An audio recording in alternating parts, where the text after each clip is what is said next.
Hello student, I am Kirti Sagar from जीपी साबाद। हम पढ़ रहे हैं आपका सब्जेक्ट एनर्जी कंजर्वेशन और इसमें हम पढ़ रहे हैं एनर्जी कंजर्वेशन टॉपिक है आपका और चैप्टर नंबर 2 ऊर्जा संरक्षण तथा ऊर्जा संरक्षण एक्ट 2001। इसमें देखिए क्या वी नो दैट कि आर्थिक विकास की मूलभूत आवश्यकताओं में से एक ऊर्जा है। सतत ऊर्जा की जब हम बात करते हैं या और भी कोई चीज़, सतत का मतलब क्या, जो हम करते हैं सतत विकास, डेवलपमेंट, सस्टेनेबल डेवलपमेंट, तो उसका मतलब क्या होता है कि भावी पीढ़ियों को ध्यान में रखते हुए जो संसाधन हैं उनका इस तरह से इस्तेमाल करना कि वो हमारे लिए तो यूज़ हो, साथ में उन्हें भावी पीढ़ियों के लिए भी बचाया जा सके। तो उसमें क्या है, सतत विकास का एक लक्ष्य सतत ऊर्जा भी है। तो इसमें क्या है, समाज के प्रत्येक क्षेत्र जैसे कृषि, उद्योग, परिवहन, व्यापार या घर, सभी जगह क्या होता है, ऊर्जा की आवश्यकता होती है। पिछले वर्षों में जैसे जैसे देश की प्रगति हुई है, इन क्षेत्रों में ऊर्जा की आवश्यकता बढ़ी है। अच्छा, किसी भी देश की प्रगति में ऊर्जा का क्या रोल है, ये मैंने आपको चैप्टर नंबर 1 में ही बता दिया था। जब हम एमएसएमईज बनाते हैं या कोई और उद्योग जो हैवी उद्योग होते हैं, तो उनमें वर्किंग के लिए क्या हमें एनर्जी की ज़रूरत होती है, चाहे वो किसी भी रूप में हो, तो उस एनर्जी की ज़रूरत होती है। तो इसीलिए जो देश प्रगति करता है वो उतना ही ज़्यादा एनर्जी कंजप्शन करता है। फिर आता है ऊर्जा की बढ़ती हुई खपत को जीवाश्म ईंधनों जैसे कोयला, पेट्रोलियम और प्राकृतिक गैस पर निर्भरता बढ़ती है, जिससे बिजली की आपूर्ति होती है। आज पर्यावरण के प्रदूषण और स्वास्थ्य की समस्याओं के कारण जीवाश्म ईंधनों की अपेक्षा स्वच्छ ऊर्जा के वैकल्पिक सोर्स के विकास तथा उपयोगिता की ज़रूरत बढ़ी है। जीवाश्म ईंधनों की बढ़ती कीमतों और भविष्य में इनकी कमी के गंभीर संकट से ऊर्जा विकास के एक स्थायी मार्ग के सृजन की आवश्यकता महसूस की गई। इसके लिए 2 सर्वोत्तम मार्ग हैं। पहला तो ये कि आप ऊर्जा संरक्षण को प्रोत्साहन दें, दूसरा पर्यावरण के अनुकूल ऊर्जा सोर्सेज का इस्तेमाल करें। इसमें सतत विकास आ जाता है, सस्टेनेबल डेवलपमेंट। फिर आता है देश में ऊर्जा की मांग और आपूर्ति के बीच अंतराल को कम करने की सबसे अधिक लागत प्रभावी विधि ऊर्जा दक्षता को प्रोत्साहन देना तथा इसका संरक्षण करना है। ऊर्जा संरक्षण कम खपत के जरिए उपयोग की जा रही ऊर्जा को कम खर्च करने अथवा प्रकाश बल्ब या वातानुकूलन में विद्युत दक्ष युक्तियों का यूज़ करने के माध्यम से किया जा सकता है। यह अनुमान लगाया गया कि लगभग 25,000 मेगावाट क्षमता विद्युत क्षेत्र में केवल ऊर्जा दक्षता के माध्यम से उत्पन्न की जा सकती है, जिसमें अधिकतम क्षमता कृषि और औद्योगिक क्षेत्र में देखी जा सकती है। ऊर्जा संरक्षण पे ही विचार करते हुए इंडियन गवर्नमेंट ने क्या किया, ऊर्जा संरक्षण अधिनियम 2001 को प्रस्तावित किया और इस अधिनियम में कानूनी रूपरेखा, संस्थागत व्यवस्था, केंद्र तथा राज्य स्तर पर विनियामक प्रक्रिया प्रदान की गई है, जो देश में ऊर्जा दक्षता को बढ़ावा देने के लिए अभियान आरंभ करती है। ऊर्जा के संरक्षण में ऊर्जा की लागत में कमी आती है। इसके द्वारा ऊर्जा संरक्षण के नए विद्युत संयंत्रों की ज़रूरत कम की जा सकती है। बढ़ती आबादी तथा अर्थव्यवस्था को बनाए रखने के लिए ऊर्जा आयात में कमी लाई जा सकती है। स्वच्छ ऊर्जा से स्वच्छ परिवेश और नागरिकों के लिए स्वस्थ जीवन शैली को बढ़ावा मिलता है और ऊर्जा के लिए कमी के लिए सबसे अधिक मितव्ययी समाधान यही है। अच्छा, आप अपना ऊर्जा संरक्षण में कैसा रोल दे सकते हैं, बेफिजूल की लाइट्स बंद कर दें और अगर ज़रूरत हो तभी आप एसी वगैरह यूज़ करें। अगर आप फ़ैन के नीचे नहीं बैठे तो फ़ैन ऑफ़ कर दें। कहीं पे भी अगर आपको फालतू लाइट जलती हुई दिख रही है तो उसको बंद कर दें। तो यही तो छोटे छोटे आप अपनी तरफ से तो ऐसी छोटी छोटी कोशिशें ही कर सकते हैं ना कि ऊर्जा संरक्षण को बढ़ावा मिले। सिर्फ एक पर्सन ऐसा करता है, सोचो बहुत सारे लोग ऐसा सोचने लगेंगे तो बहुत सारी ऊर्जा वेस्ट होने से बच जाएगी। कई बार क्या होता है, कोई नहीं होता लेकिन फ़ैन चल रहा है।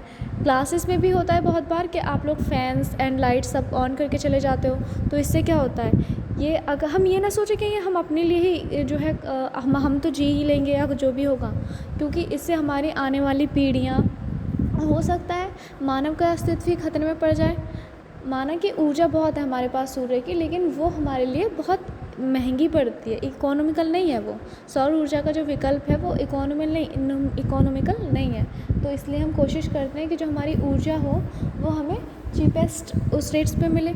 फिर आता है आपका ऊर्जा संरक्षण के सिद्धांत, प्रिंसिपल ऑफ एनर्जी कंजर्वेशन। ऊर्जा संरक्षण का अर्थ गुणवत्ता और निर्गत मात्रा, आउटपुट क्वांटिटी को प्रभावित किए बिना ऊर्जा की खपत को घटाने से है। ऊर्जा संरक्षण विद्युत का दक्षतापूर्ण उपयोग करने का आग्रह करता है, जिससे उत्पादन की लागत को घटाया जा सके। इसमें 2 सिद्धांत निम्नलिखित हैं। पहला है अधिकतम ऊर्जा दक्षता, मैक्सिमम एनर्जी एफिशिएंसी।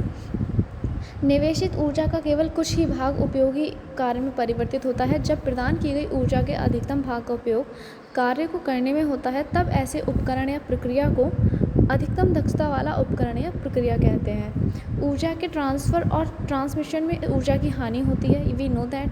ऊर्जा हानियाँ वैद्युत, यांत्रिक, ऊष्मा, हीट, केमिकल आदि के रूप में होती हैं। अधिकतम प्रक्रियाओं जैसे उत्पादन करने वाले प्रतिष्ठानों में ऊर्जा का कुछ भाग बाहर जाने वाली गैसों और द्रवों के निकास द्वारा विसर्जित होता है। ऊर्जा का विसर्जन निकास की दर और तापमान पर निर्भर करता है। यदि ऊर्जा हानियाँ न्यूनतम होती हैं तो प्रणाली की दक्षता में सुधार होता है।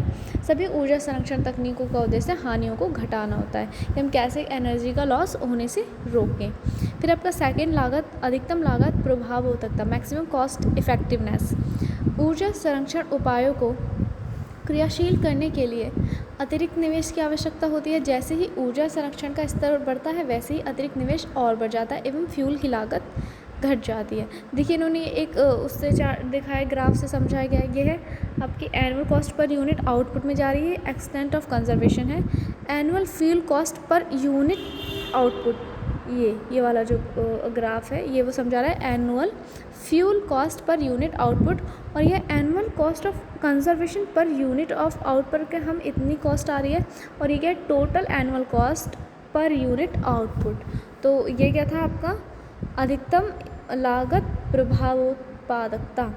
फिर क्या है, जब बिंदु ए पर क्या है, ये हमारा क्या है पॉइंट ए है, पर कुल लागत सबसे कम होती है, कितनी है, लीस्ट होती है, तब ऊर्जा का उपयोग अधिकतम लागत प्रभावोत्पादकता में होता है। अधिकतम दक्षता बिंदु बी के आसपास होती है, जहाँ पे हमारी annual fuel cost per unit भी ठीक है।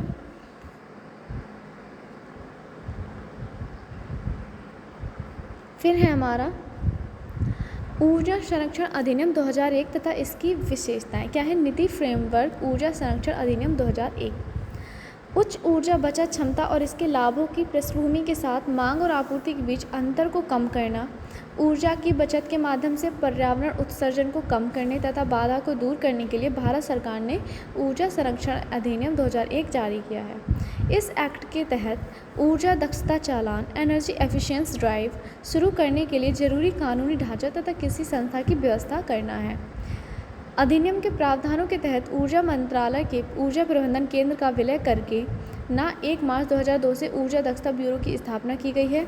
ऊर्जा ब्यूरो ऊर्जा संरक्षण गतिविधियों में सुधार करने तथा नीतिगत कार्यक्रमों को आपस में तालमेल बिठाने के लिए जिम्मेदार होगा। ऊर्जा संरक्षण अधिनियम की 2 महत्वपूर्ण विशेषताएं हैं। पहला है स्टैंडर्ड्स एंड लेबलिंग, मानक और लेबलिंग। एसएनएल का मुख्य कार्य, एसएनएल क्या, स्टैंडर्ड्स एंड लेबलिंग का मुख्य कार्य ऊर्जा दक्षता में सुधार करना है। इसका कार्य यह भी सुनिश्चित करता है कि उपभोक्ताओं को ऊर्जा दक्ष उपकरण उपलब्ध कराए जाएं।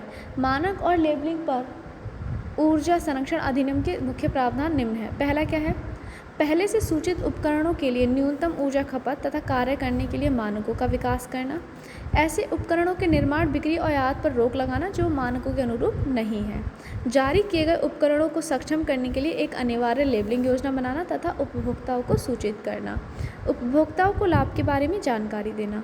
फिर आता है डेसिग्नेटेड कंज्यूमर, नामित उपभोक्ता।